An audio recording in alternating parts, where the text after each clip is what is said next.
Hey guys, it's Simon from redlinemotorsport.co.uk. Today we have the Porsche Cup in ACC going around Silverstone. I'm here with Reese. Me and Reese are going to be commentating on the race. So, hello, Reese. Hello. How are you? I'm very good, thank you. I think we should expect a lot of fairly close racing as this will be a one-make GT3 Cup car race. I think there's a lot of potential for close racing with such evenly matched cars. They'll be quicker in the same areas. I think we're looking forward to this one. Absolutely, that's right. So, it's going to be very interesting for sure. For some reason my bot hasn't put the link up. Just bear with me.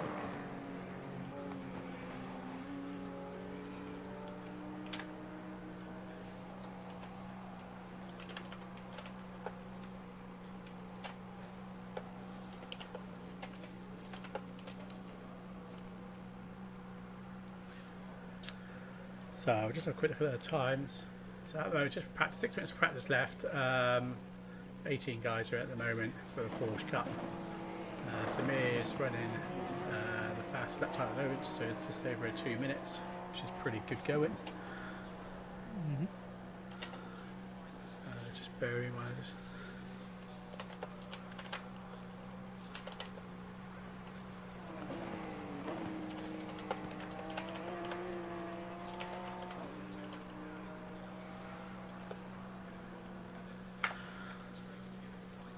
Go.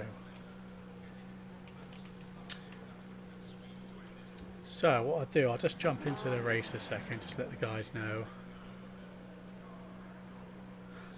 So we're going to start the qualifying session now.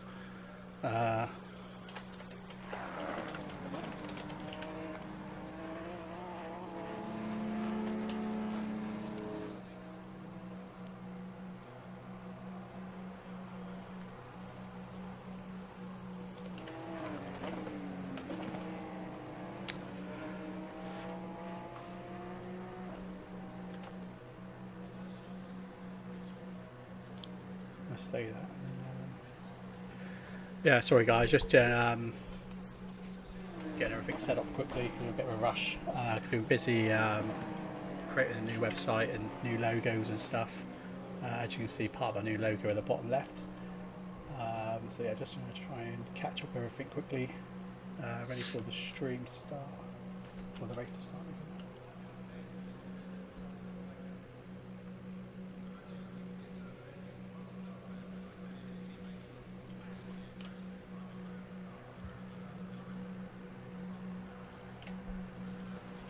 See who's out on track of it.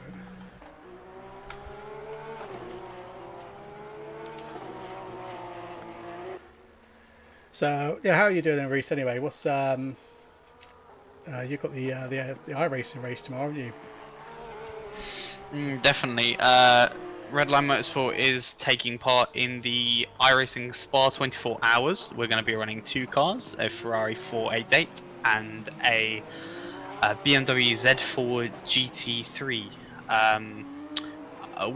We're showing really good pace in practice. As we speak, we have a couple of guys from the team qualifying the car for tomorrow. We're just really looking forward and can't wait to get going. Yeah, I can't wait. It's going to be pretty awesome to watch, that's for sure. So, well, anyway, good luck to you guys tomorrow. It's obviously going to be a very long race, 24 hours racing. Thank you. Both point of views from both cars, I believe, will be streamed. I know the Ferraris, my Ferraris will be. So hopefully some of the guys in the stream can tune in to support us on that. So yeah. Yeah, absolutely. So what I'll do is I'll host you guys through the Redline channel as well for the iRacing stuff tomorrow. So obviously people can keep an eye on what you guys are doing and how you're getting on and progressing throughout the race. And hopefully, well, the main goal is just to finish the race. You know, it's not really about where you come at the moment because we're quite new to race room. That's why iRacing. Almost the same thing. Wrong sim. But yeah, so yeah, no, it's going to be Yeah, interesting for sure. yeah, definitely. We're still quite a young team in terms of endurance and just in general in iRacing. So yeah, we're just taking each step as much as we can. We took part in Le Mans earlier in the year, and we did pretty well. We managed to finish, had a couple of setbacks, but nothing too major. And I think it's only onwards and upwards from us. That's it. So yeah, we did very well last time in the 24-hour race. So yeah, definitely going to Thank be you. interesting for this one. So yeah, it's going to be interesting. But anyway, on to ACC. Like I said, we're on the Porsche Cup. These cars are a bit of a handful. So unfortunately, we couldn't get a full lobby of these cars because not many people actually like them yet. But then, speaking to one of the devs in our community, they're obviously talking about the new 1.0.7, which is supposed to have 5 points of contact with the tyre modules, where I suppose at the moment it's only 1 point of contact. So yeah, that's going to be pretty interesting to see how that develops and how it's going to feel when that comes out. So that's going to be a game changer, I think. 5 points of contact. Oh, definitely. I think it's going to really, hopefully, give them a lot more detail to the feel of the car in terms of, well, hopefully through force feedbacks and the just in general physics of the game. So let's hope that's for the better and not for the worse, and not change the feel of the cars too drastically. Because I personally, obviously, feel of the car is a very personal thing, but I think the cars feel pretty good. I haven't had a chance yet to feel the Porsche Cup car, but for the most part of the cars I've tried, they've been pretty good feeling. So Pretty good, yeah, that's it. So yeah, no, it's definitely going to be one to watch out for. It's like I said, it probably will be a game changer, especially after seeing some of the demos that they've posted. How the cars go over the bumps and stuff like that now. So yeah, they're really making this sim shape up to be something pretty spectacular. oh yeah, I think with the gradual and regular updates that we've had so far from Kunos, I think it's gonna. Well, I think we'll get there. I think it's a process that's definitely going to take time, but as long as Kunos stay into and faithful to the project, then I think we'll have a great sim by the end. Oh, definitely, absolutely. So I'm looking forward to it. It's just a shame, obviously, they had to sort of rush it to get it out as quick as they did, and obviously in the state it was. But I mean, to be honest, it wasn't a bad state. I mean, it was still playable, but yeah, it just goes to show obviously their dedication and getting the game, up to the standard they want it to be. So. No, definitely. I think where some games, and talking just in general in games, I know they like to call this a simulator rather than a game, but in terms of projects on Steam at least, a lot of early access problems, if they have difficulties, then they tend to just almost abandon it, at least in early access projects. But it's nice to see that Kunos have stuck with it and they're listening to the community and they're getting out as much patch as they can, and they're fairly regular patches, in my opinion. So I think we're really on something. Oh yeah, definitely. So I mean, that's really good. They are obviously keen to get the game, up to the standard they obviously wanted it to be on, V1.0 originally. But yeah, a few drawbacks and stuff. But anyway, we're into qualifying. 25 minutes left of qualifying at the moment. At the moment, the fastest time at the moment is James Parker. He's just managed just over 2 minutes. Ooh. So that was even faster than in the practice session a minute ago from Samir. So it looks like James is onto a winner at the moment. So it's going to be very sorry. Definitely, we had 3 standout guys pace wise in free practice, which much wasn't broadcasted of, but we had Samir Ibrahimi, who topped the timetables with I think it was a very low 2 minutes. Yeah, I think it's point 2, and then it was 3/10 back to Chris Hoke and James Parker. Those two were the tight 3 at the top, and then there was a little bit of a gap back in the pace, and the midfield was very tight. Within a couple of tenths, probably was the next 10 cars. That's it. So it's I mean, now the track's obviously rubber in more. We should see some some fast lap times because track's optimal.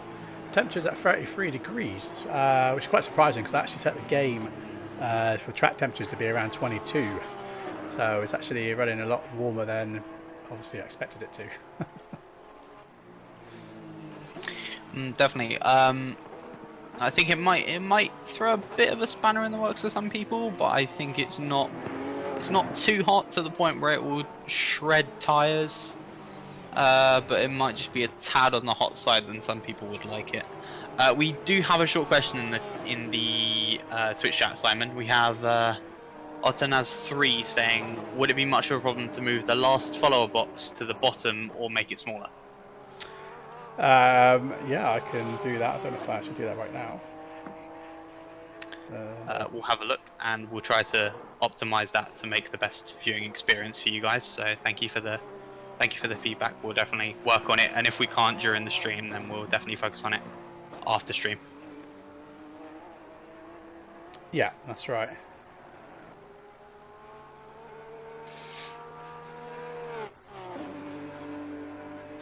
Well, so far we haven't had too much people put in a very, very fast lap time. We've had about 6 or 7 cars put some laps in, ranging from the low 2 minutes that James Parker put in to a 2:06. So some people just putting in some lap times to feel out the car. I know I personally in a qualifying session like to feel out the car first and then start to slowly ramp up the pace as qualifying goes on. But yeah, I think some very quick lap times so far, and we're only going to see more. We have 19 drivers at the moment, and there might be some more joining. We're not too sure at the moment, but we'll have at least 19 runners in today's race. Yeah, we had 22 people signed up for this race. So yeah, so we've got quite a good turnout out of the people that signed up for this race. Because as I said, this car is, it takes a lot of work. You've got to be a bit more, treat it like a lady, I suppose, gentle touches and stuff like that. Otherwise it will just bite back and spin out, and yeah, it can be a bit of an animal. I think out of all of the ACC cars in terms of popularity and feedback, this one's been the most polarizing, whereas quite a few opinions are good and bad. It's been definitely one of the more controversial ones, at least, let's say that. Simon, we have a question in the Twitch chat from UltraBoy29 saying, will the AC races be streamed with commentary? Yes, so Mike's doing that at the moment on Saturdays, AC races. And obviously what I do is I host his channels through the Redline stuff. The plan is obviously we are trying to build our social media stuff up now. Now we've obviously got the new website, and yeah, we've got a regular player base. So yeah, the plan is now to really work on our streams and start broadcasting more. So yeah, that's your question answered. Definitely, I think it depends on the demand. If the demand is there for you guys, then we will do everything we can to accommodate. Still some, and not too many people more putting in lap times at the moment. Quite a few people just feeling out the track. Quite a few staying to the pits to see what lap times people are doing and how other people are feeling out the track. We've still only got 7 registered laps at the moment, but I think that might just be because some people are maybe struggling with track limits or feeling out track limits, but it'll definitely heat up within the next 10 minutes, I'd say. Yeah, absolutely. So just say Chris Hokie, he's managed to get P2 at the moment. He's literally 1/10 off of James Parker's time in P1 right now. So some really fast times here. I mean, these guys trying to get under a 201 is pretty impressive, this car. I mean, I had a little go earlier on and I was only down to like a 204, 205. It was, yeah. So we got some pretty fast guys in here. With the ACC events that we've casted so far, we've always had really good pace in all of the runners. But the pace here today is not only very competitive, it's really, really fast. I wouldn't be surprised if by the end of this 20 minutes, we may see a 59 here. Because James Parker's definitely close. That's it, yeah. So just to go to show there, just for Freddie there, just going over a bit of the limit there, and the car fighting back, back end sort of just snaking around. So like I said, these cars, you've got to be really really careful with them. You've got to treat them respectfully, because they will just snap back. Freddie during practice was really testing the car as much as he can. He got quite a lot of laps in, but towards the end he was really throwing the car around the circuit, really trying for quali simulations and just to see where his pace was and how the car would react when he does give that 110% into the car for qualifying. So great to see the dedication not only in the qualifying and the race, but the practice also. That's right. So yeah, it's going to be interesting, because he said 60 minutes in this car as well. Like I said, anything can happen. Excuse me. Quick question, Simon, probably down to my lack of research. Do we have a mandatory pit stop in this race? No mandatory pit stop this time. So it's going to be a full formation lap. So the guys are well aware what they've got to do there. So a full formation lap. They will be limited to, I think, 90 kilometers an hour around the first lap.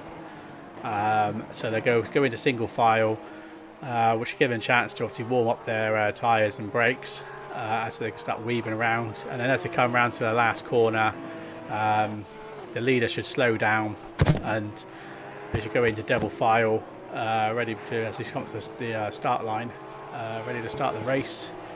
So hopefully it should be a nice clean start, doing a full formation lap rather than last corner formation lap. So we'll see. We'll see how this goes. Definitely, I think. Yeah, definitely. I think with the full formation lap, this gives the drivers not only time to warm up the car, but also to think a little bit more about their race strategy and how they're going to start things, what sort of lines they're going to take. Whereas with the last corner, sometimes you're almost thrown into the action straight away. This gives you some time to ponder, calm your nerves a little bit if you are anxious pre-race, and just get on with it, and hopefully makes for some cleaner races. We'll see at the end of the 16 minutes. That's it. So I just want to say that Chris has now managed to break the 2-minute barrier. So he's managed a 1:59.7, which is absolutely ludicrously fast in this car. I mean, he's in GT3 territories with, well, I know this class is a GT3 car, but obviously hasn't got as much aero as the proper Porsche GT3 car. But yeah, still to be able to get that sort of time, you know, that's some serious driving on the edge. So absolutely impressive to see that. So it's like so a couple of guys now in the 2 minutes. So it's pretty close together at the moment, looking at the times. Pretty much great to see such commitment from all the drivers as well. They're really not leaving any unleft potential behind in the car. They're really wringing the cars out. Just to note, so far we haven't got a lap from Samir, so that's definitely one to watch, because he could come in with a stunner of a lap, especially that someone has broken the 59 barrier already. That's it, yeah, absolutely crazy. We have some questions that I'm going to list just quickly, Simon. Sorry to cut you off. We have a question from Ultraboy again. He's saying, because the AC races will be streamed live in this format, will anyone have to use their real name as their in-game name? To be honest, we prefer people to have just one name throughout, so we know who you are in Discord as well as in the game and all that sort of stuff. So ideally, we would rather you guys, stuck to something like that. Like I said, it just makes it easier for us to know who's who. So in obviously ACC, everyone is pretty much running their real name, which is how it should be. Really, it's fine. Thank you for that. And in response to Otanas 3, the race will be 60 minutes long, if I recall correctly. That's correct. Yeah, 60-minute long race. So looks like camera's trying to catch up. So Samir's now managed to get P3. I said he's one to look out for. I mean, he's a very fast guy. He's actually competing in ACC esports at the moment. He's running like P6 in that at the moment. So he's running under red line for us. So he's definitely one to watch today anyway, because he generally races the Porsche GT3 car in the championships So I know obviously the Porsche Cup hasn't got as much aero, but he's still showing that he's obviously can handle it pretty nicely. So No, he's definitely getting the most out of that car, but he's roughly around where he was during free practice. yeah, I think he's still feeling out because he's only put in 4 laps, whereas the people in front of him put 5 and 6 laps. So we'll see if his time gains or drops off. I still think it's really up in the air for the next 13 minutes between quite a lot of the field, because it's really tight not only at the top but in the mid pack as well. that's it. Yeah. So yeah, really, really good times at the moment. So yeah, thank you, Otto Nash. Appreciate that. We obviously will try and keep talking as much as possible, especially when the race starts. So we've got 13 minutes of qualifying left at the moment. Time's starting to come down more and more. So time's getting closer and closer together. So quite a nice close field there at the moment. Very close. And thank you for the feedback. We do appreciate that. We feel that we try to keep talking as much as we can, even if it is a 60-minute race. So please bear with us if there are any pauses. But also we try to keep you guys involved as much as we can, because we want to make the experience best for you. And if there's any questions you have, we'll be more than happy to answer them. And if we can't answer them, then I'm sure one of the great other Redline members will be able to answer them. Exactly, yeah. So yeah, again, if you guys want to ask about the community, races, streams, just hit away. We answer the questions when we can. So obviously we want to try and improve our service as much as possible. So yeah, so all comments welcome. So Baz is pretty quick as well. He's another guy. He's P8 at the moment. So he's managing a 201.7. Best time a 201.6. So he's maintaining a good pace there, keeping the low 201s. So it's going to be interesting to see what setups these guys are going to run for the race, and whether they can stay close to their times. I think if the quali times are anything like in the race, I think Baz and Tim Lauderman in P8 and 9 will be one to look out for, as their pace seems very similar, both with 201.6s, only separated by 6 milliseconds. That's really, just not really much in there, is there? between them. No, really not much in there. So we'll have to see how they both react at the start and how they keep together in the race, because I think that will be one to look out for. I believe both of them run Porsches as well in the Friday Championship. Yes, they sure do. That's right. Yeah, Baz and Samir run the Porsches.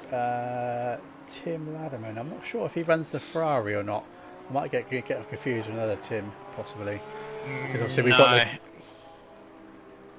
Tim, I believe Tim does run a Porsche, because we only had Ferraris in AM in the last Friday race, and Tim Lauderman is not an AM driver.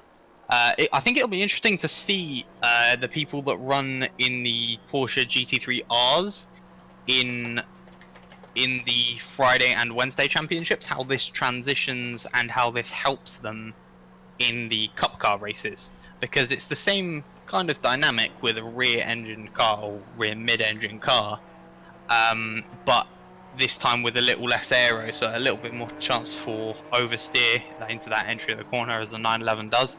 But both Chris Hoke and Samir Ibrahimi both run Porsches in the Wednesday and Friday championships, so they're definitely, not only their class but their knowledge of Porsches is showing in this race so far in the qualifying.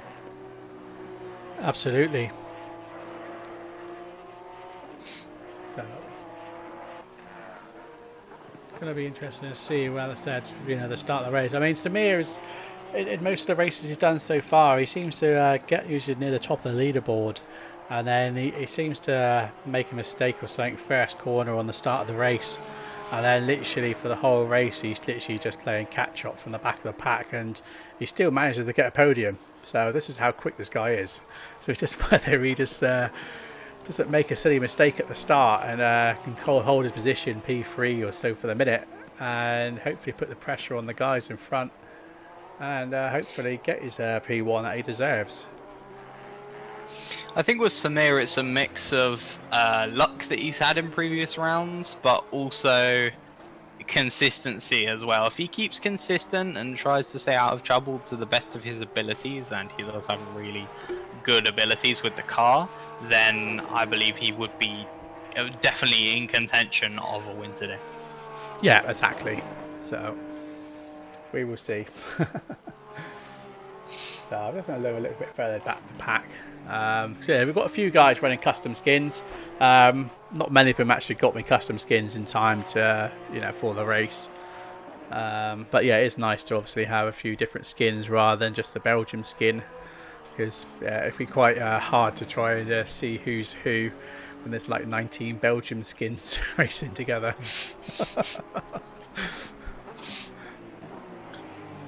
If we look towards the mid part of the pack in P12 and P13, Jake Boswell and Ricky Richard, they are separated by only 9 milliseconds as well. So very close times in the mid pack at the moment. Yeah, that is absolutely crazy. So just going to say, to go to show, it's going to be pretty close racing right across the pack. It looks like someone's got someone to race with, so even like the last 3 guys, they're sort of like a second within each other. So yeah, so hopefully should have some pretty good racing right across the field. Even as there is sections of how people's pace are, as you can look down the leaderboard, you can see the pace drop off, but each person has at least maybe 2 or 3 people right up there with them. So I think we'll have these short bursts of battles between the whole field.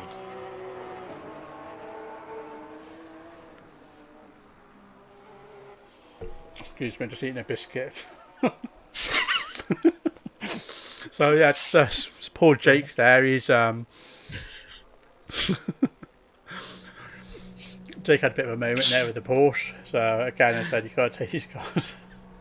Stop it, you're gonna make me laugh too much. Do you want me to keep talking?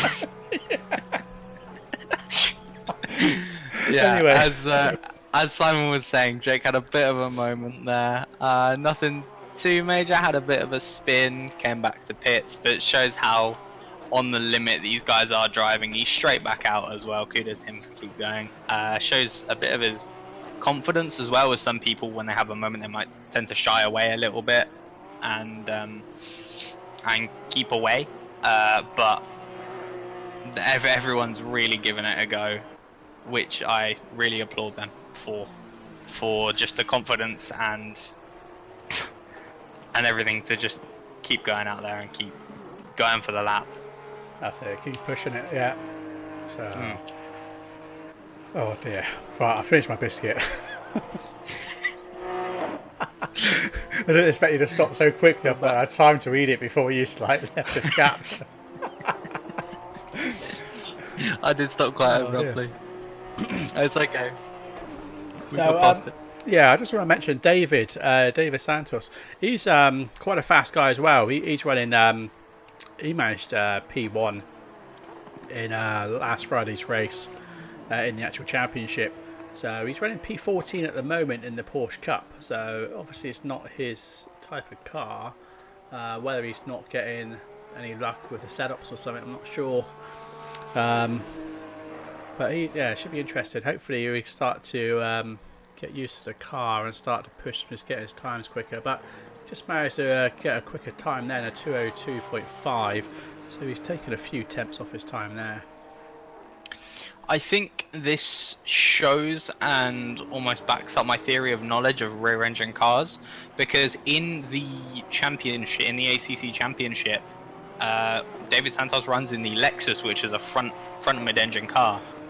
Whereas this is a rear-engine car, the characteristics and the way the car handles mid-entry and exit of corner is almost completely flipped and different to the Lexus. So where you let off and where you go on the throttle he's almost flipped around to the almost habit of what you're used to with that set car that you have in the championship. So it's going to be very entertaining to see how these people adapt to that. To him, yeah, And that's right. yeah, and to see how the Porsche 911 GT3R drivers also adapt and improve with the Cup car.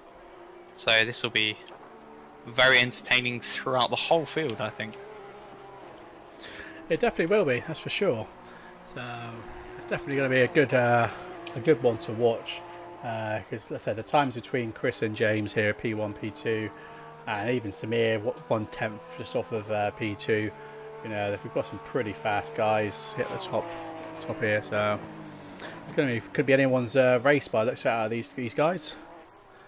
But again, as I said, you've got David. I mean, again, he's P13 at the moment, David Santos. But you know, he might pull it out the bag in the race, and you know, because his consistency is pretty spot on.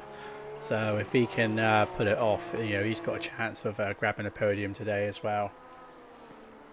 So yeah, it's going to be interesting to see how these guys can actually tame these cars for 60 minutes. Definitely it's not a nice beginner's car. Pardon me.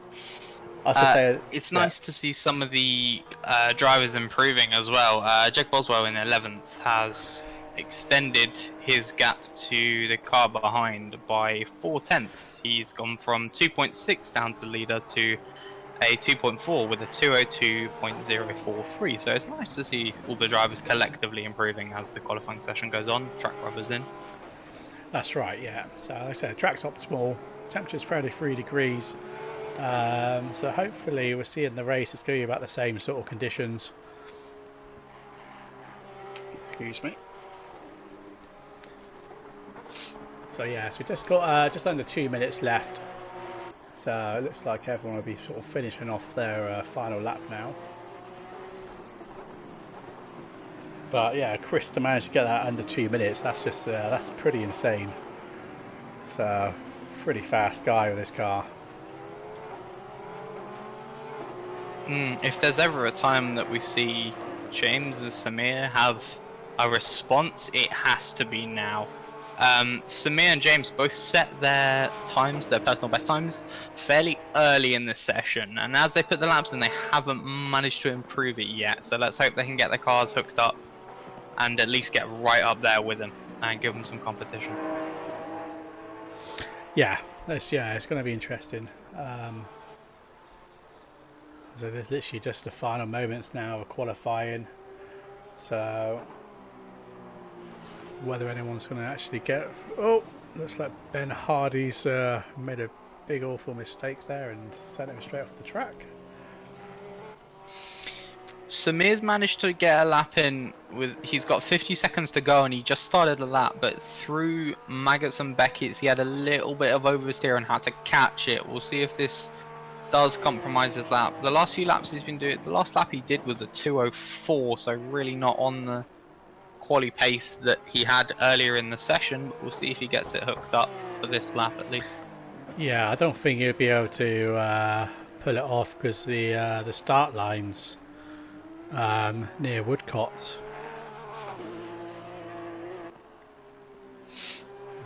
We've also James Parker, who's been running similar kind of... It's a similar kind of story with James Parker because he ran a 2:03 last, but his best is a 2 minutes dead basically. So we'll see how this lap goes for him, and he's just about to close his lap out now. Yeah, so they've got a few minutes left. Right, so I'm going to just jump out of chat. I'll leave you guys with Reese for a moment while I just go and quickly debrief the drivers, and I'll be back shortly.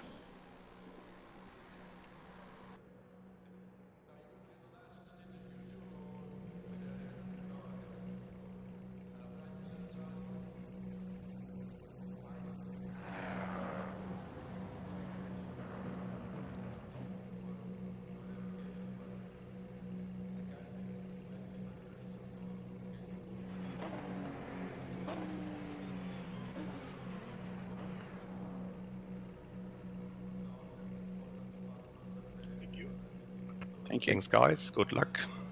Good luck. Right, I'm back. So I'll probably run Helicam then. Yeah. Just a quick rundown. Chris Hoke kept his P1. He should, James Parker improved, but just missed out by a tenth down to James Parker. Samir kept his P3 and some very, very close times all the way through the mid-pack. I think this is going to be nothing short of a very, very close and interesting race. Absolutely. So yeah, I've just got it in Helicam at the moment, but we can see they've got quite a few guys with similar liveries with the Belgium standard livery. So it'd be nice if we managed to get a full grid of custom liveries, but I said some of the guys, didn't know how to make the custom liveries or get them in time. But still, it's not the most refined system at the moment. I'd just like to say, as I've been neglecting YouTube chat a little bit, hey to the guys over at the YouTube chat. Hope you're doing very well. I think we should start with Helicam, if I'm honest. We get a wide view of the grid and the race. I just need to know who we're going to be riding on with for the start. That's it. So Chris has just pulled off the line. So He's darted off. He started off, yeah, but like I said, they're all going to be limited now, so it gives them time to spread out. The guys should be spreading out to about 50 metres apart to give them enough room to warm tyres up, get their brakes warmed up, and hopefully not crash into each other. That's the last thing you want to do on the formation lap. Just another, Ray Taylor has not left the pit. He seems to be stuck in the pit at the moment. Not sure what's happened there. Oh, it looks like he must have didn't ready up in time, or be interesting.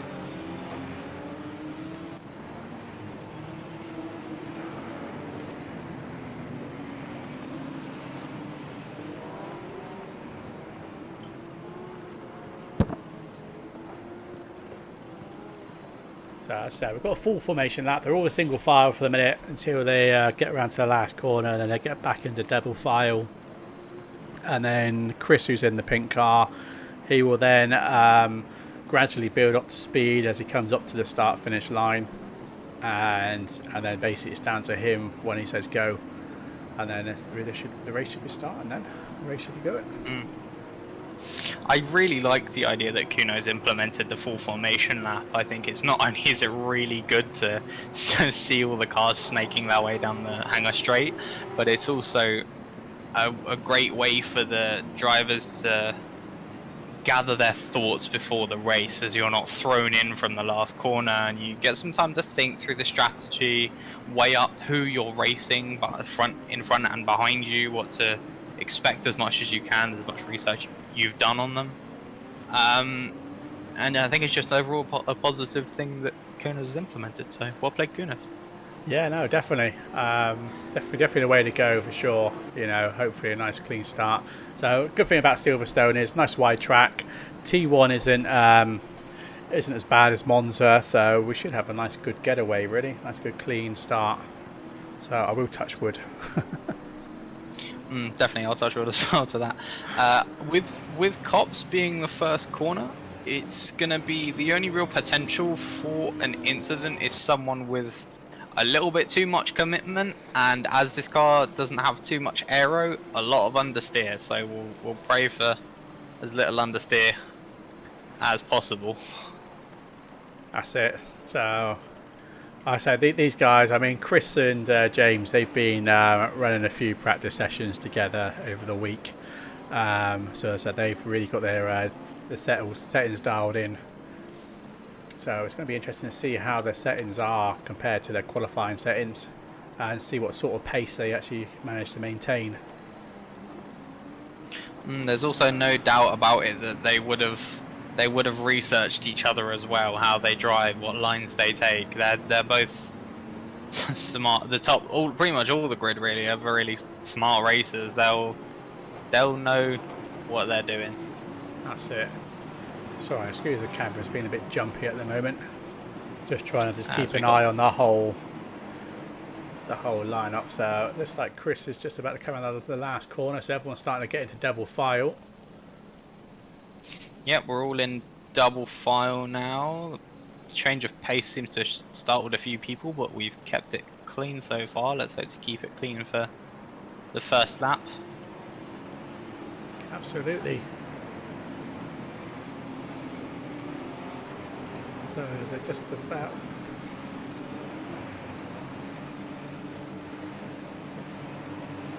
So any time now when Chris comes up to the start finish line, they should be off.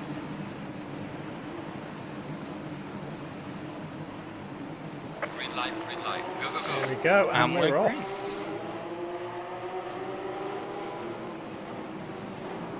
So far so good. So at the moment we've got Chris P1, we've got James P2, Samir's P3, and then you've got Tim in the Belgium livery for P4.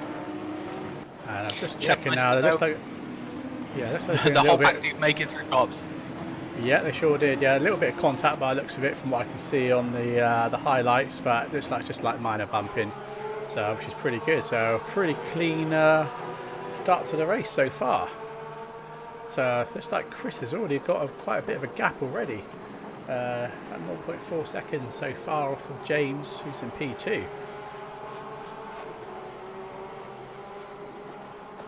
So we're just staying helicam for lap 1 for a minute, just to keep an eye on everyone, especially as they come through the sharper parts of the course, through the... Got a bit of a dice between Tim Louderman and Freddy Krueger. They've both been really dragging their way down the hangar straight, right up close to each other. Yeah, through club they had a little bit of understeer and a little bit of a moment, nothing major though, as That's it looks it. like they've made a bit of a gap. That's it, yeah. So Freddie's running my skin that I created because I'm not racing in the race and obviously commentating. I thought I'd give one of the guys the skin I made for the Porsche Cup. So he's running the NVIDIA skin, which seems pretty nice. So far everything's looking pretty clean. So very clean first lap at the moment. Yeah, it looks like all 18 drivers have kept it pretty clean, nothing major. That you're always going to get a little bit of rubbing every now and then, but that's fine, rubbing's racing. But Well, nothing major. So nothing looks like at the moment, yeah. Race impacting as the top 3 blast past the start finish line and head into cops. There we are. So far so good. So nice, very clean lap 1.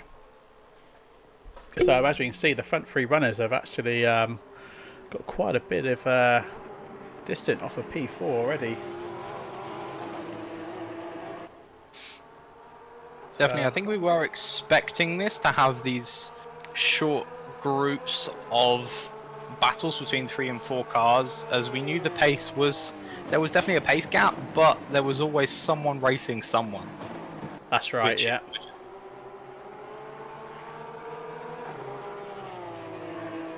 So yeah, so far so good. So not much change here at the moment. I mean, not that I could pick up on at the moment.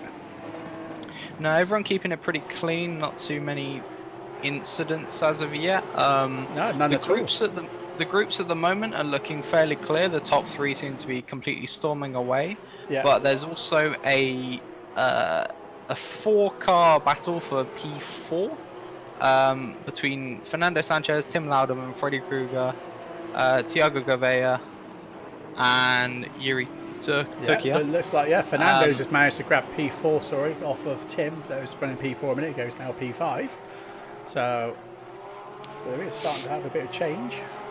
I think this is going to be one of the midfield battles definitely to watch, because everyone's very close and it's quite a big group. It sure is at the moment. So we've got Freddie and Diego side by side. Looks like Diego's managed to get the pass on Freddie, so Freddie's now dropped back to P7.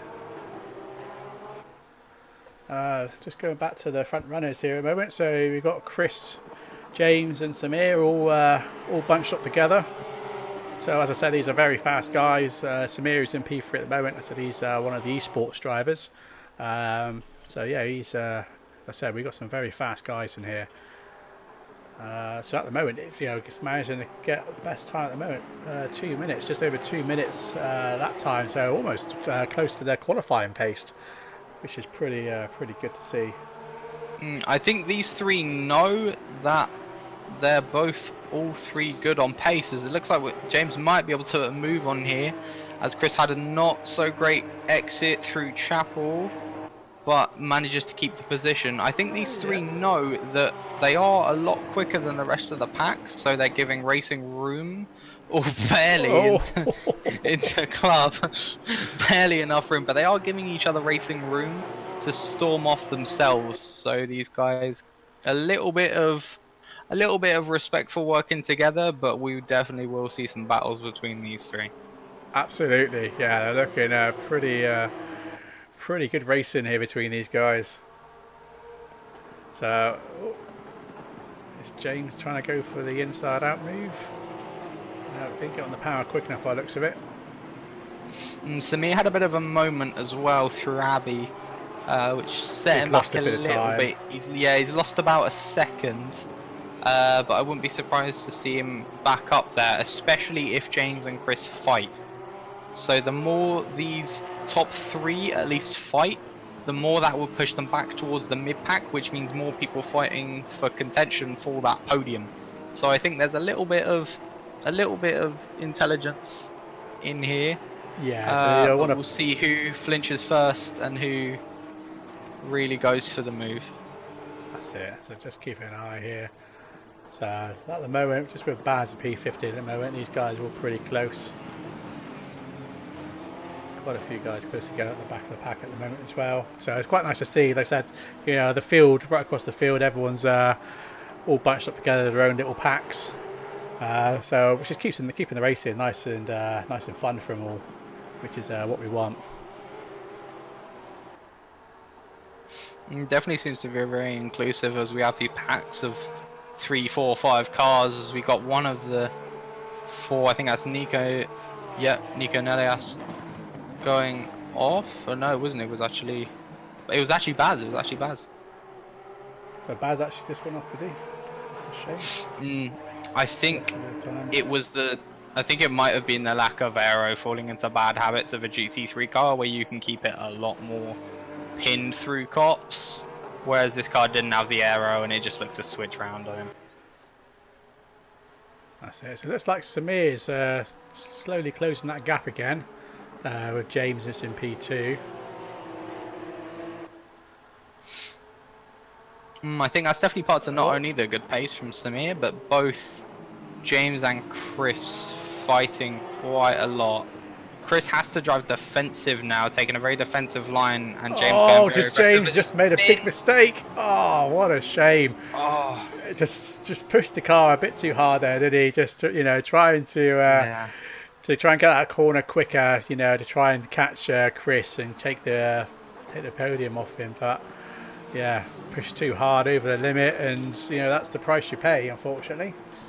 Yeah, that's going to leave him not only with work to do, but I think that was just him getting a little bit too greedy. He was taking very aggressive lines the whole lap and a half before that, and Chris was taking defensive measures to cover it, but just through there managed to just get a little bit too early on the throttle, and this car is quite unforgiving with the lack of aero, so there's not a lot to stick it down, and it did loop on him. That's it, and like you said, you've got that big wing on the back, you've got the engine right on the rear wheels. These cars are prone to to spin. So we're saying that, I mean, looking at the new 2019 Porsche, they've had a bit of a change there, haven't they? So they're trying to make it a little bit more almost like mid-engine, which will hopefully give them make them a lot more fun to drive. Oh yeah, the Porsche GTE car, the RSR, is technically rear mid-engine. It's a lot further forward than you think it is, but with so much weight on the rear, the front, especially into the corner, just wants to keep rotating. So you'll see into corner, especially into Stowe. I've seen a few cars just oversteer through there. In terms of James Parker's incident, he's just trying to make a move on P6 at the moment, so There was a little bit of damage limitation. He only slipped down to P7. It could have been a lot worse, but it's definitely left him with a lot of work to do. It sure has, yeah. So it looks like Freddy Krueger's now come up from P7 to P5 now as well. So he's doing pretty well. So we're just staying with... It's getting pretty close because Samir looks like he's on Chris at the moment. So I'll just jump back to P1 and P2. So it looks like Samir's going to make a move. He's taking the outside edge, the outside line even. Chris took the defensive line, just managed to fend him off. He did, As that's it's very right. easy for the switch back there, but Chris managed to just cut him off in time, So leave he him the couldn't get racing this. room, and Samir couldn't capitalise off of that, but I'm sure he'll come back in no time, especially with the toe down the hanger straight after Magus Beckers and Chapel. This is absolutely awesome. So yeah, Samir really wanting this this podium. So Chris is going to have to work for this.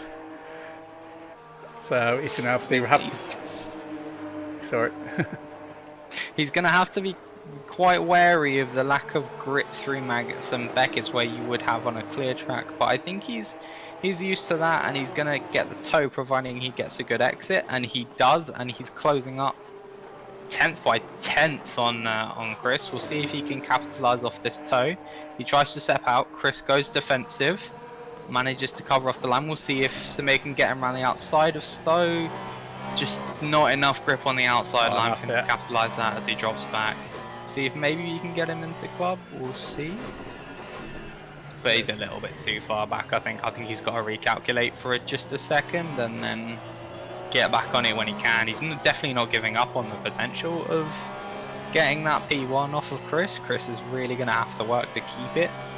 He's really just driving in his mirrors at the moment, just trying to keep the pressure on. We'll see if Chris either folds or Samir can make the move on him. That's it. So I just want to say that James has now popped up to P6 now. He was P7 a minute ago, so he's slowly coming back up the pack. But he's about 4 seconds off of Freddy Krueger in P5. So just watching again, looks like Samir's trying to go for the move as Chris has gone wide off the track. Chris went wide. But he's managed to keep his position at the moment. But it looks like Samir has got the Samir's got the inside line over. Is he going to hit? Yeah, he's had to yield a bit to allow Chris. But again, is he going to get the? No, he hasn't. No, I think there might have been. No, there was no contact. No, there wasn't any contact with Samir. It had to back off quite hard.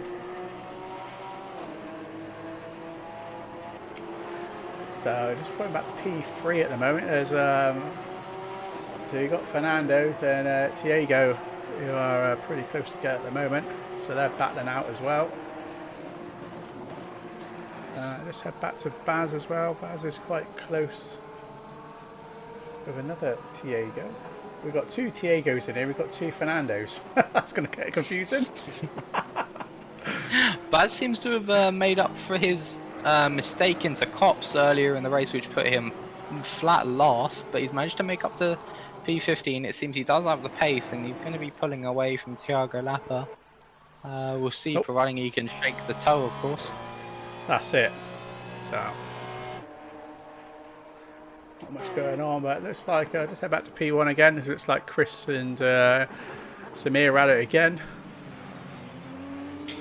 It's amazing stuff. Got loads of battles all the way through the pack. The midfield seems to be very, very hot and very punchy, but not too much going on there. I think we'll try and keep you updated as much as we can, but there's so much battles at the minute, especially for P1, and this is the race lead and win overall. So we'll have to cover this. Samir's all over Chris. He is, yeah. So I'm on board with Samir at the moment, just to see how close these guys are. Looks like Chris has made a bit of a mistake, but he managed to keep the inside line. And he's keeping defensive, as you say. He's stopping Samir from trying to get that advantage there. So it's pretty much cat and mouse at the moment.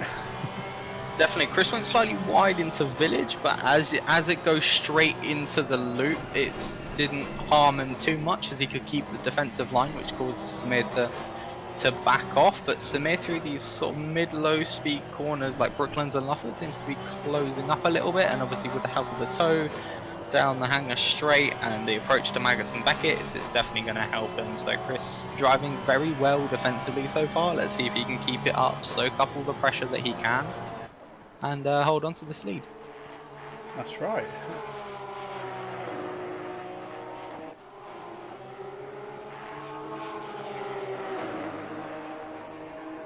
So we've got another Diego and Baz who are battling it out for P16 and P15 at the moment.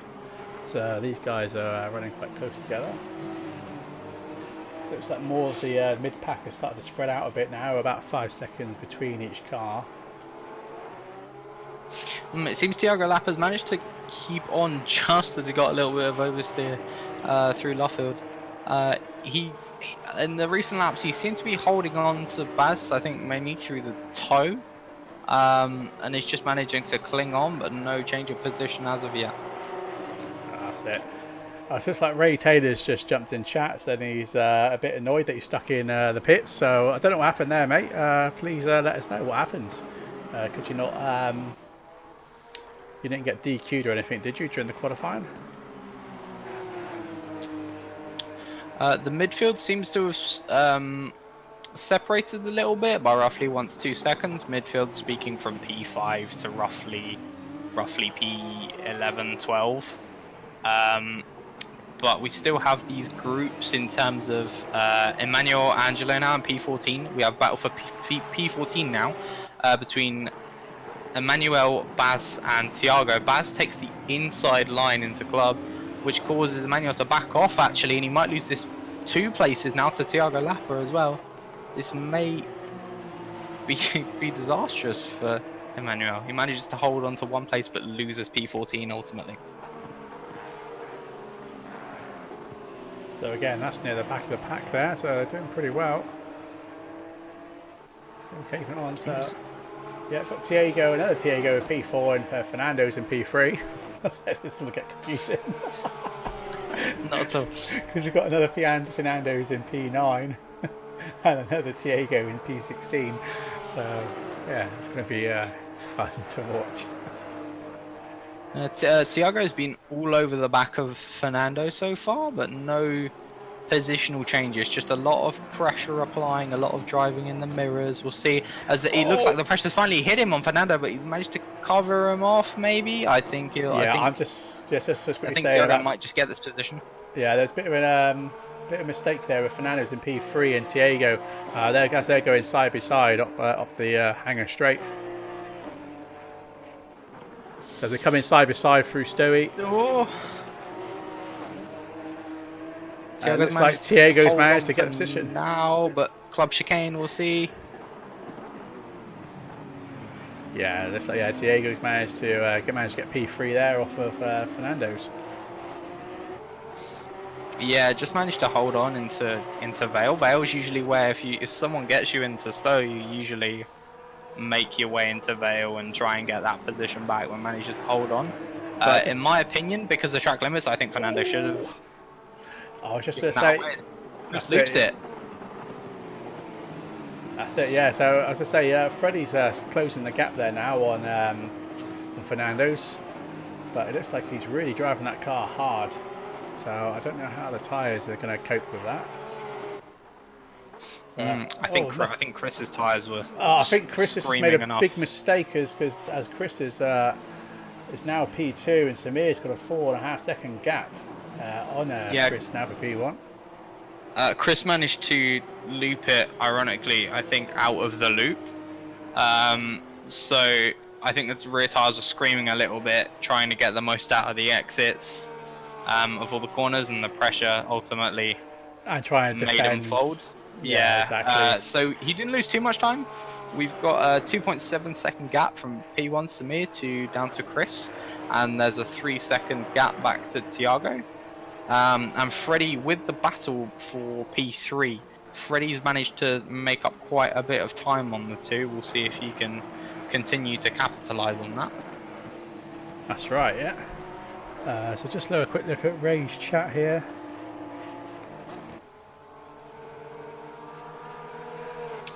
Right, yeah, Ray, if you just want to report that to Kevin in the community, just let him know aware of that. Hopefully this might come, you might be able to be aware of it, and hopefully it's just a small bug that'll get fixed. Because we had someone else who ended up getting stuck in the pits as well, and in another race, which was a bit strange. Which is a bit of a shame, really. But unfortunately, it's not a lot we can do. Just to cut in a little bit, Simon, Chris has managed to break down the gap all the way to 0.7 seconds now on Samir. He's really charging back. He wants that position back very hard as he goes a little bit wide into village, but ultimately he's really making up pace now. So this battle is far from over for the overall lead. That's it.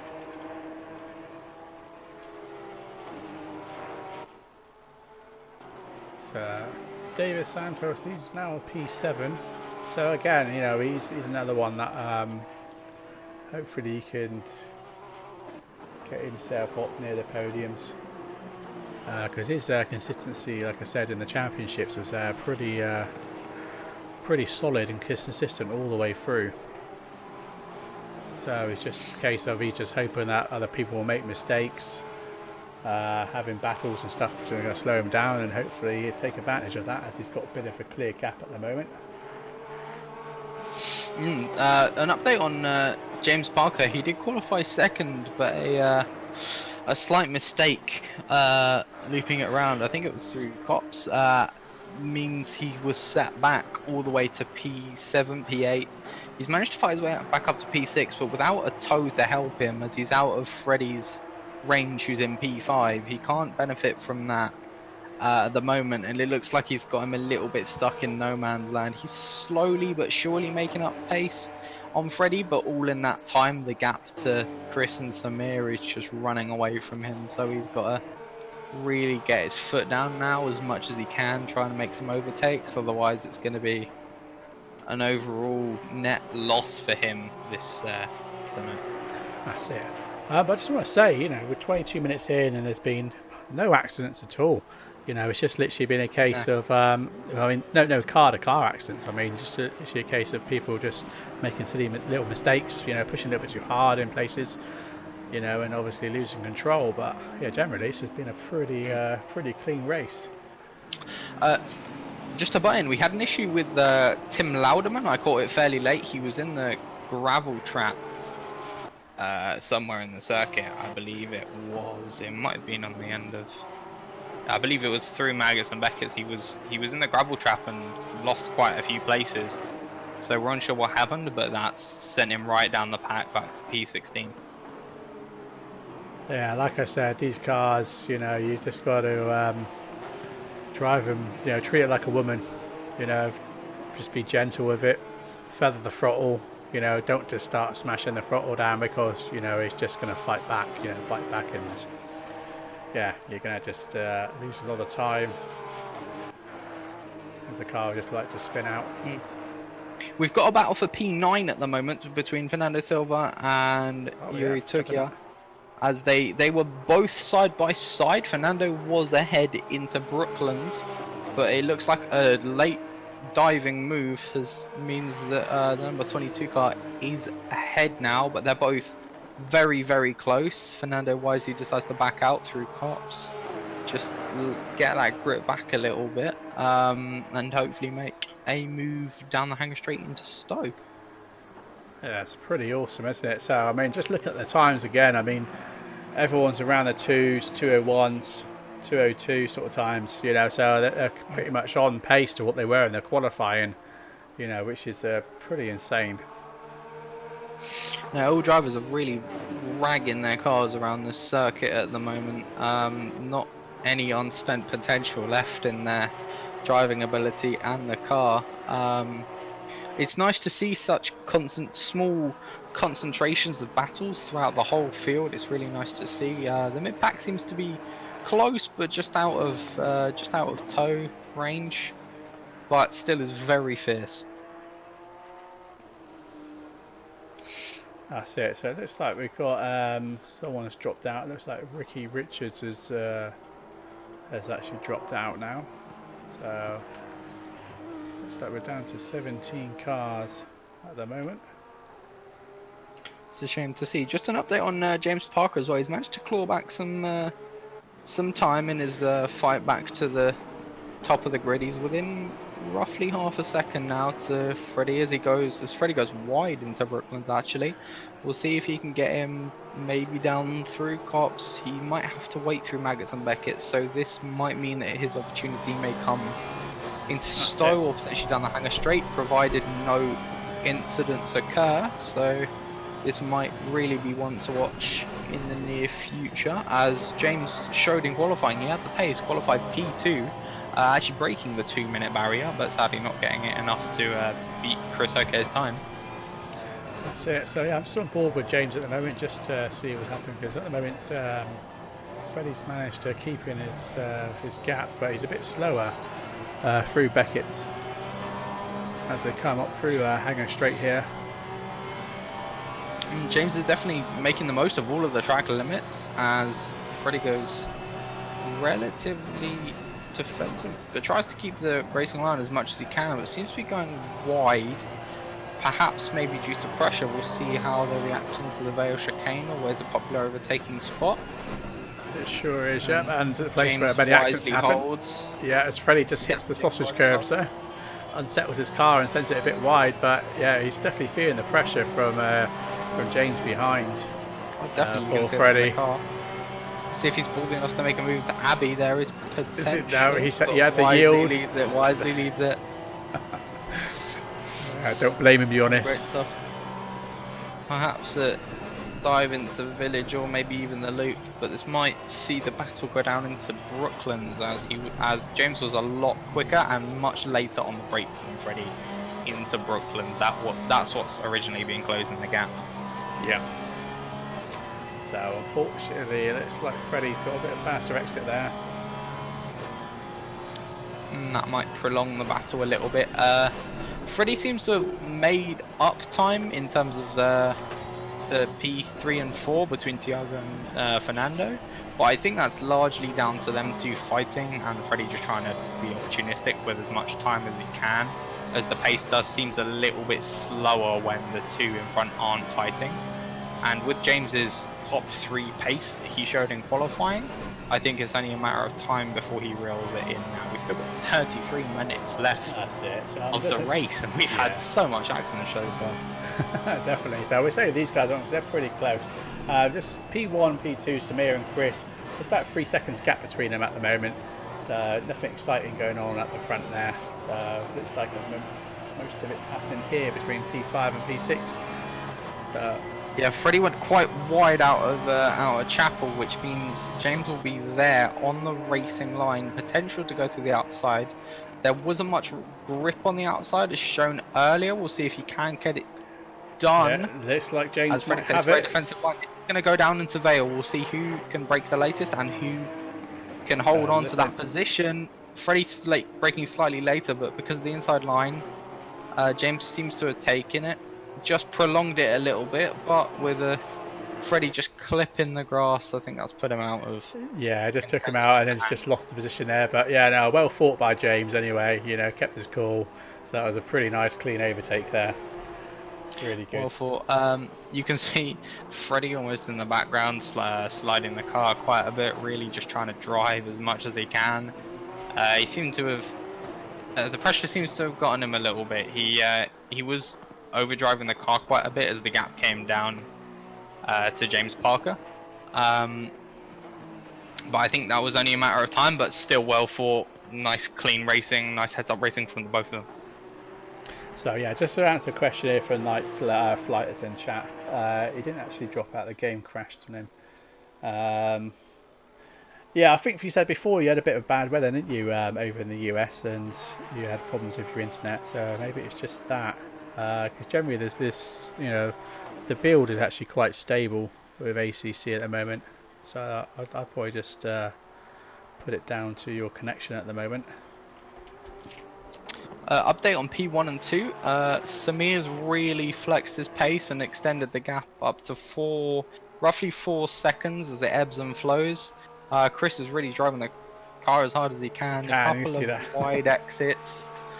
of wide exits, but Samir seems to have the best overall pace at the moment.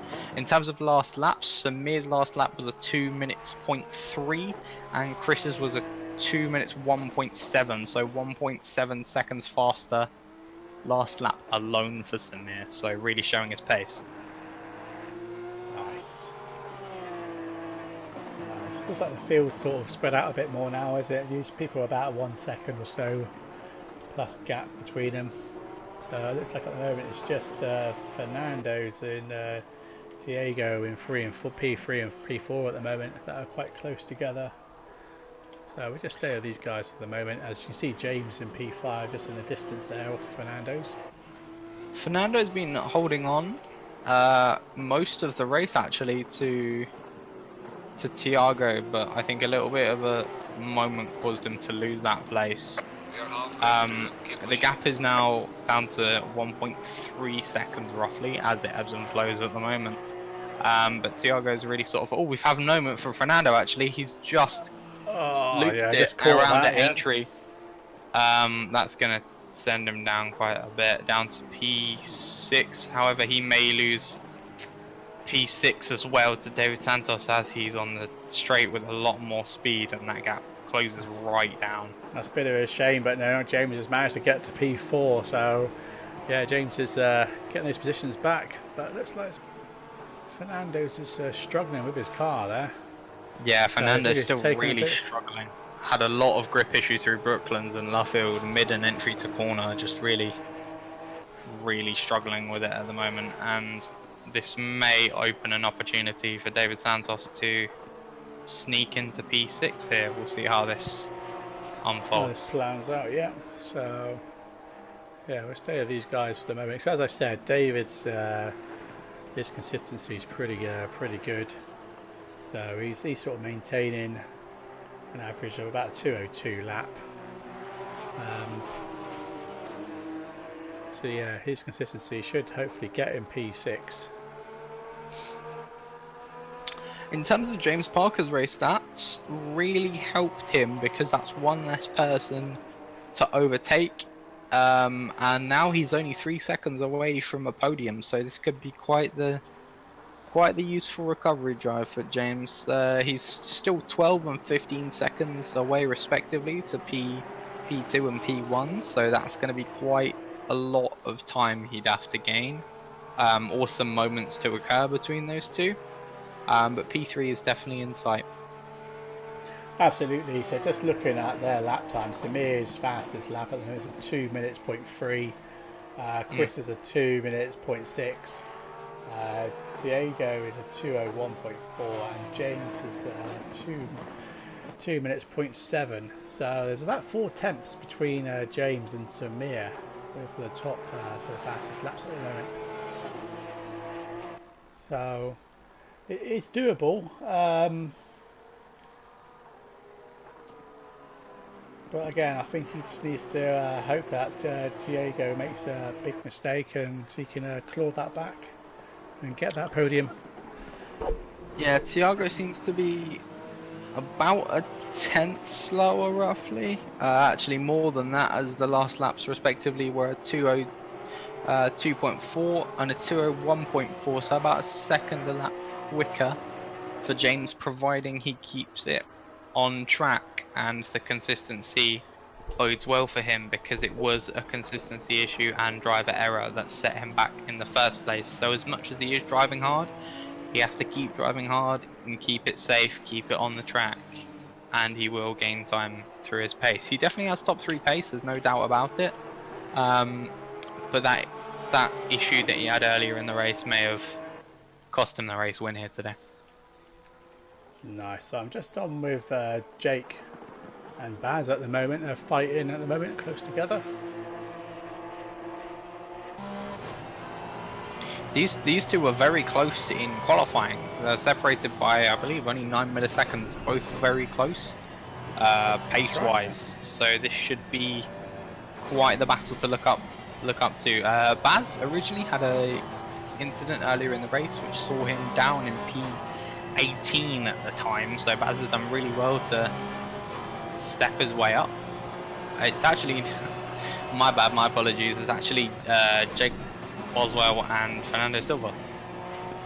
Battle for P10.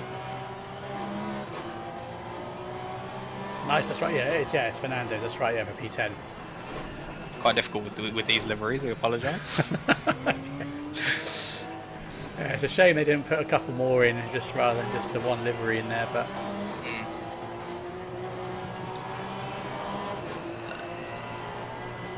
We'll see how this pans out. The toes didn't seem to benefit Jake too much down the hanger straight, but maybe into one of the big braking zones. There's chance for him to claw back some time and maybe sneak one up the inside or around the outside and for the cutback. So we'll see.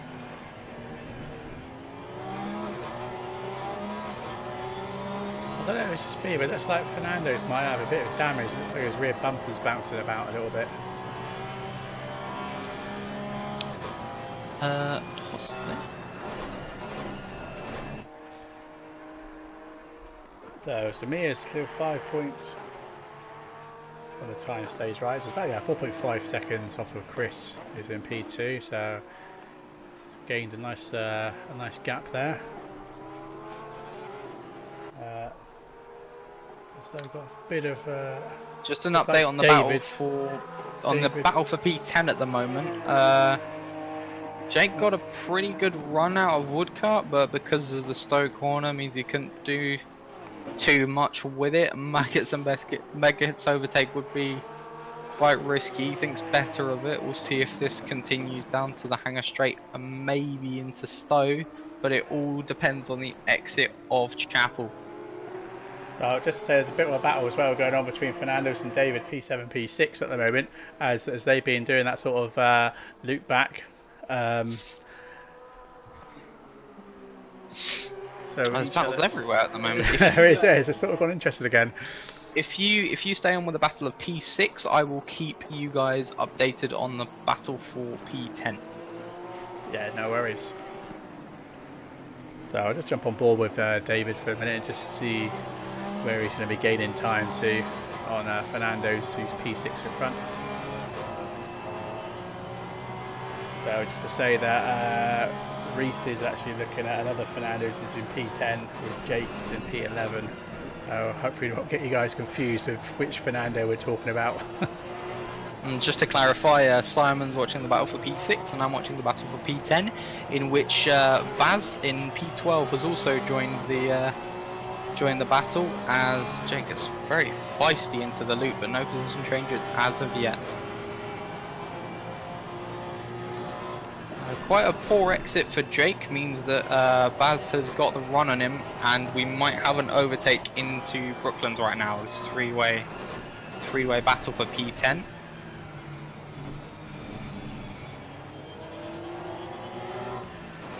Yeah, just jump back on with these guys for a minute for P10. As this is a three-way battle, and they're both very close. Well, all three of them actually are really close together. But just can't seem to get the opportunity. Some really hard but also clean racing at the same time. Some great stuff to see, that no one's foolishly diving up the inside at a corner where it's not really an overtaking opportunity like Magus and Beckett's. Touch wood as they go through. As Fernando goes slightly wide off the grass, but not too much of a hindrance. Now this depends on the hanger straight. Fernando will be at a real disadvantage here, as both of them have the toe. But if he can keep a nice defensive line on the inside and force him to the outside where there's less grip, then it's a big chance of him holding on to that position. But who knows? Yeah, it's going to be interesting as they come through the club. Might go three wide. Baz might try and sneak one up into Vale. No, as it's a chicane, the racing line cuts back, so it's really 50-50 as they both go into there. Some great stuff from all three drivers. Great driving both defensively and attacking. Exactly, yeah, really, really good.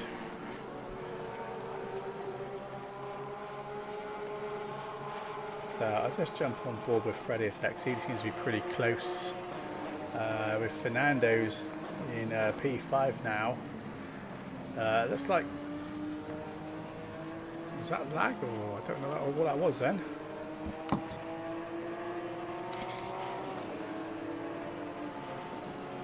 don't know what happened there, but it looks like Fernando went for an overtake and then he shot off wide off the track. So I don't know if I can replay that a second, just see what's happened.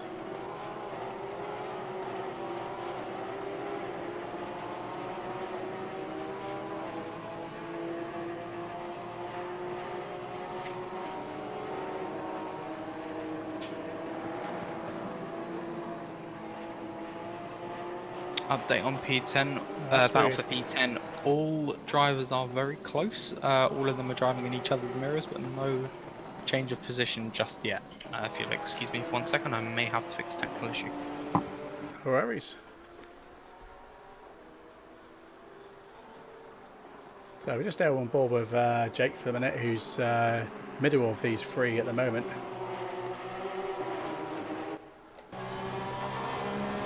Give you an idea of how close these guys are together in the packs.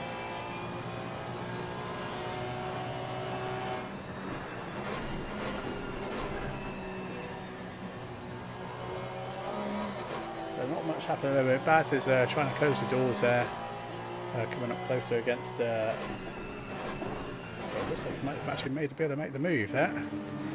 So yeah, it looks like Baz managed to get the overtake there on Jake, forcing Jake down to P11. And it looks like it's Diego now behind, so it looks like Jake's lost a lot of time, so it looks like Diego's now trying to get a position, so it looks like Jake might end up losing 2 positions here. Just shows how close the concentrated groups of racing is. This turned from originally a 2-way battle between Fernando and Jake now to a 4-way battle between Fernando, Baz, Jake and Tiago Lapa. That's it, yeah.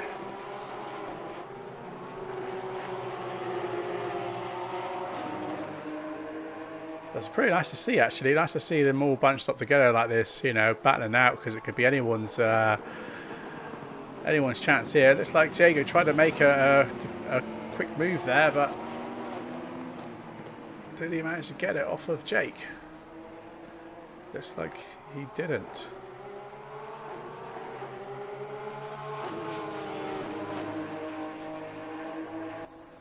So it looks like Diego made a big mistake there and went off track. Unfortunately, he was obviously hoping to try and get a position off Jake through left field, but yeah, go on. Quick update that we may have missed. Tiago Gabella, who I believe was running in P3 at the time. We got a lot of incidents into Vale at the moment. So we just had a big accident with Diego and David just now. So it looks like Diego took.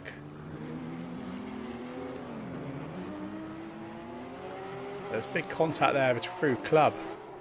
So I don't know surely what happened there, but it looks like David's now lost a position from that. But yeah, sorry, as you were saying. As I was saying, Tiago, who was originally P3, I believe, with James Parker running in 4th behind, has now gone down to 6th place, with Fernando Sanchez in 5th, Freddy Krueger in 4th, and James Parker now back into 3rd. So it looks like somewhere where we may have missed during the battle, Tiago has dropped off down to P6 and has lost a lot of time, because the gap up to James Parker, P3 where he was, is now 20 seconds. So quite a lot of issues perhaps. Looks like it. So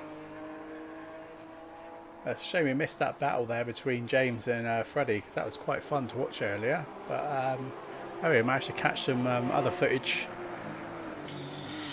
near the mid-pack. It looks like the issues caused at Vale in terms of the accident between David Santos and I'm not sure who else it was, has put Matthew Downs in contention to P6 now for Tiago's position. So this may be one to watch as well. A lot of battles to watch at the moment.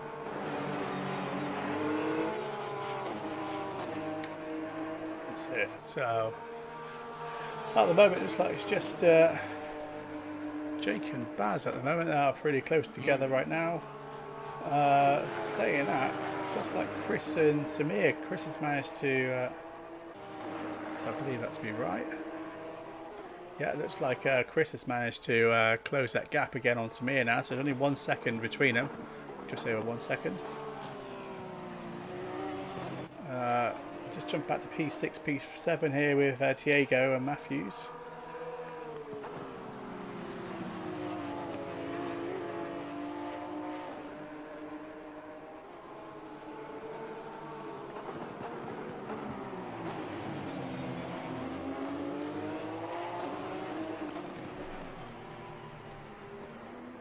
So, not much going on at the moment, but looks like Diego's trying to find his way around Matthew now, who's in P6. So we'll just stay on board with these guys for a second. What I will say, why we're a bit quiet with the action for the moment, yeah, so we've got a couple of our guys racing in iRacing over the weekend in the Spa 24-hour event. So I will be hosting that off our stream, so do check that out tomorrow and obviously over the weekend, see how our guys are getting on. So this will be their second time doing a long endurance race in iRacing. So, but last time we did have quite a good result.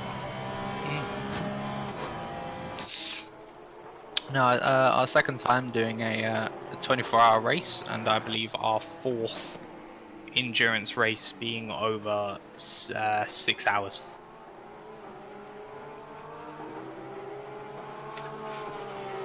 That's it. So yeah, good luck to you guys tomorrow over the weekend. So 24-hour racing is yeah, pretty good going, I'd say.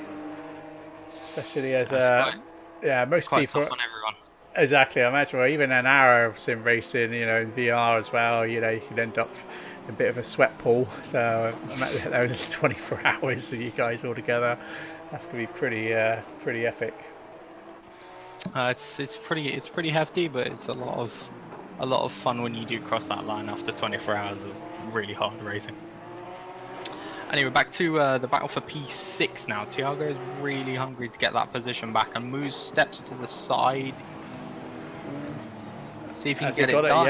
And Matthew flipped the sausage curve, which really caused him to.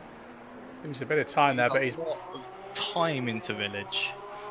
It looks like he's managed to through Aintree, and he might have clawed back a little bit of time. Might have been quite lucky in terms of not losing much time.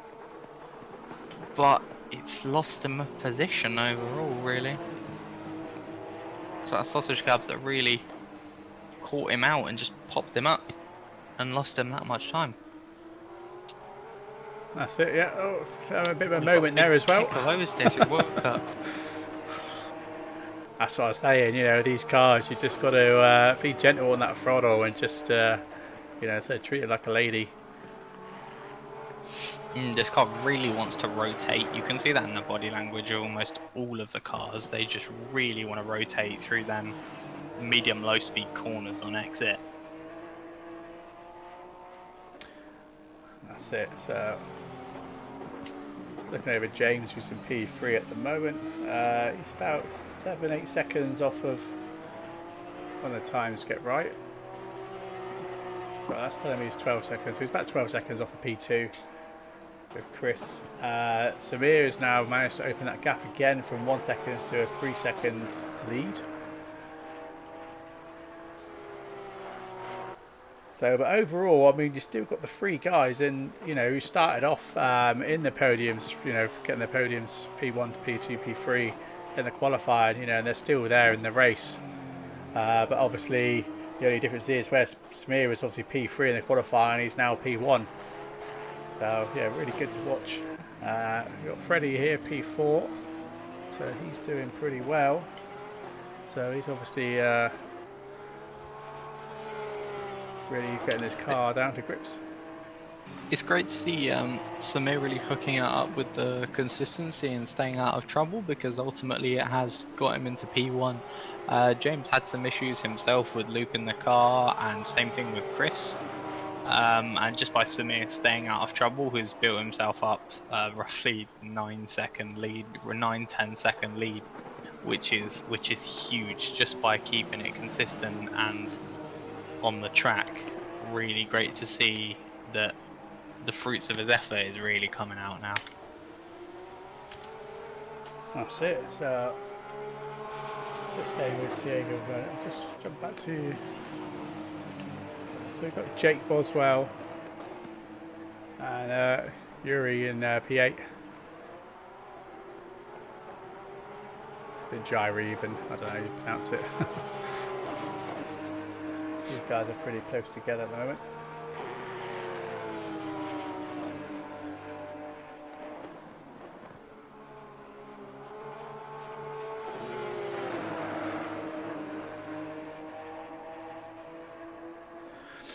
So yeah, so Reese, tell me more about obviously iRacer. What's your plan with your stints and stuff? What are you doing tomorrow? Well, we plan on doing a strategy of double stints. So we get into the car, we do roughly an hour and 10 minutes of racing, then we pit for fuel and tyres, and then we do another stint out, and then the next pit stop round we will do a driver swap, and we continue to rotate this throughout the 24 hours. Obviously I don't want to give away too much in terms of strategy and who's going where, but that's the basic gist of it really. Yeah, that's it. So sounds like it's all fun. So looks like I think we might have got the same thing there. Yeah, you're in Nice. Turkey just losing it out of, I believe that was down to out of club, I think. Yeah, and I think his engine's dead. I think he's managed to. Yeah, that's him over. Yeah, I think that's put him out. Yeah, I think I was just a little bit too terminal, just stopped the car dead. That's a shame because he was fairly well placed there. Yeah, that's it. And only sort of just over 8 minutes to go as well, you know, at the end of the race. I mean, that must be really frustrating to, you know, to get that far into the race and, you know, a minor mistake, you know, kill your car. So, no, I think it's bad enough with a late race spin after all of that effort you put in for that 50 or however minutes it is of a race. And then you get run into an issue like that, and if it puts you out of contention, out of a race as well, not finishing that race, it's just another kick in the gut. So I feel really bad for him, and hopefully he can bounce back from this. Absolutely. So yeah, it's just one of those things, unfortunately. You know, I mean, it happens in real life racing. So yeah, I guess it's just the luck of the draw.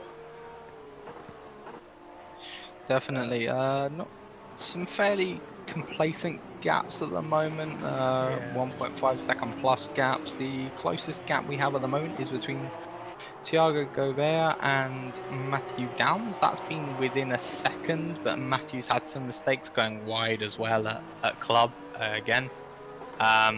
Just seems to be overdriving it that little bit too much. I think that's sort of rooted the issue, because the main issue that lost him P6 was he hit one of the sausage curves going into village, just taking the line way too tight and popping him up and losing some time. And it looks like he's staying with Thiago, but these little mistakes are adding up on customs time as Thiago does go wide hitting one of the curbs.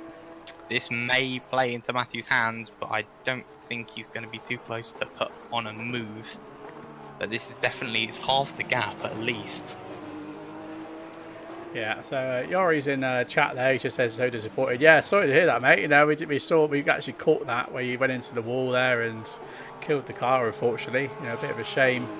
Like I said, just about just over 8 minutes ago at the time when that happened. So unfortunately, it's one of those things.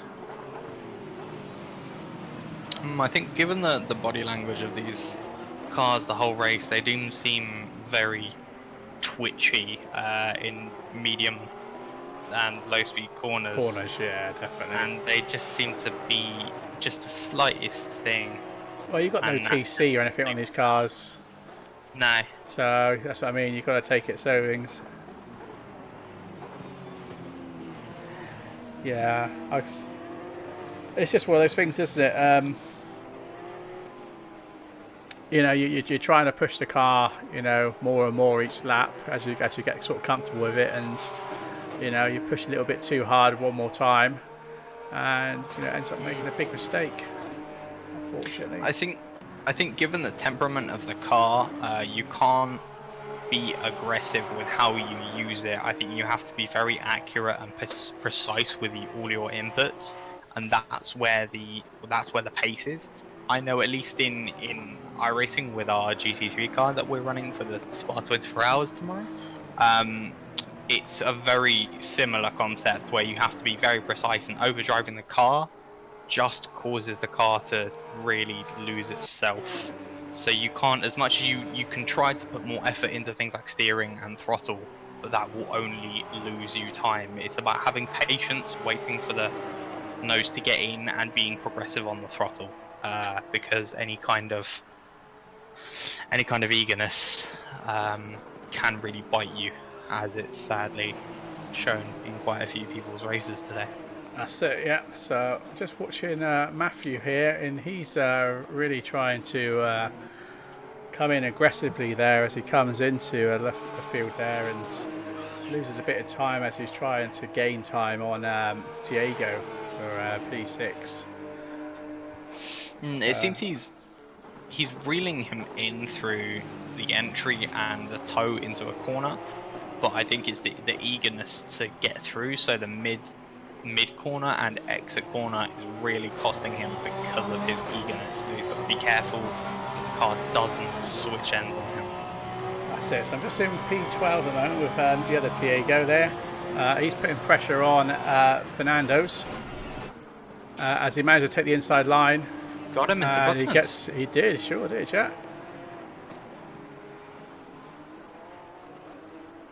Gap might come down now. We got a fairly slipstreamy sector of the track coming up. We'll see if Fernando can reel him back in, but the exit wasn't in Fernando's favour, so we'll have to see through these next couple of corners if that gap increases or decreases, and that will show how it pans out down the hanger straight and into Stowe. That's right, yeah. So, somehow we've managed to miss this, but Chris has managed now to get P1 now. Samir is actually 7-8 seconds behind, so whether he's actually come off or nothing's really saying about an accident or anything. No, I have to assume that Chris has reeled him in because there's now a 2.7 second lead.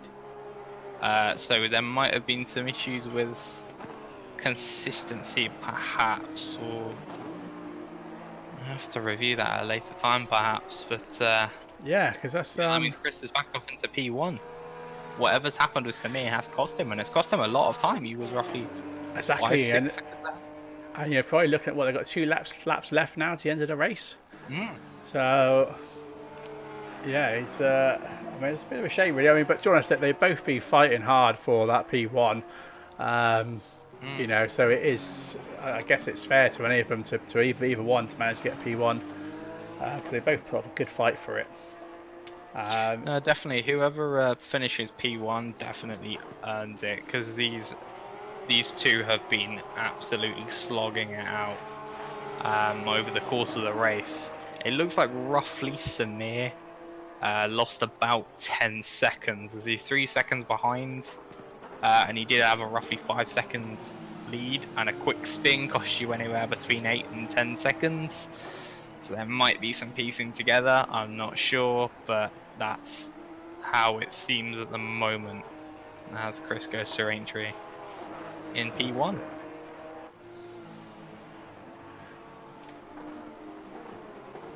So not much going on down the mid pack at the moment. I mean, you've got Diego and Fernando still sort of at 0.5 seconds off each other. But other than that, we've just got just over a minute left of the race. So I'll just see where Chris is at the moment. Where is he coming through? So yeah, so it'll be one more lap by the looks of it as he just crosses the start-finish line. So yeah, one more lap left.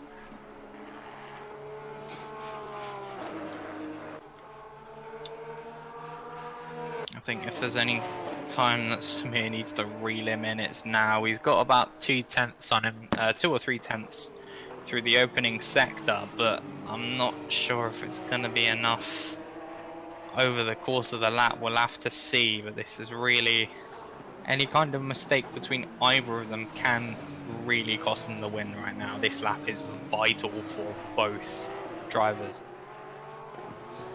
It sure is, yeah. So if I'll just stay on board with Chris as we come in near the end of the race. Not really much going on now. There's about 1.1 second gap roughly now between Diego and Fernando's P11, P12. But everyone else is pretty much spread out.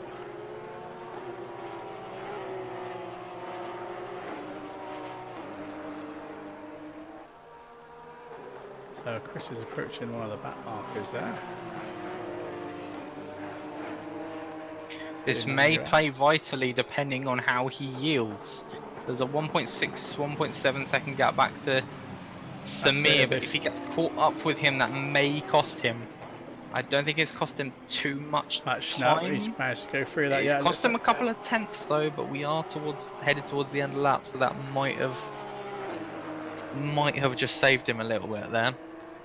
It looks like as they go into Brooklands for the last time. I think not too much is going to stop him now, provided he takes it easy and isn't too eager on the throttle. So yeah, it's an absolute awesome race between these guys. Yeah, great race. That's it. Looks like, yeah, Chris manages to get P1. The leader has finished the race. Samir manages to get P2 there. That's it. So James will take a P3. Good recovery drive considering he qualified second. Had quite a major incident, left him in P8 and brought himself back up to P3. Looks like Freddy Krueger will take P4. I think that means he's gone up since the qualifying. Yeah, there's just a bit of a battle going on between P11 P12 at the moment. So get on board with that, then that's going into what's going on.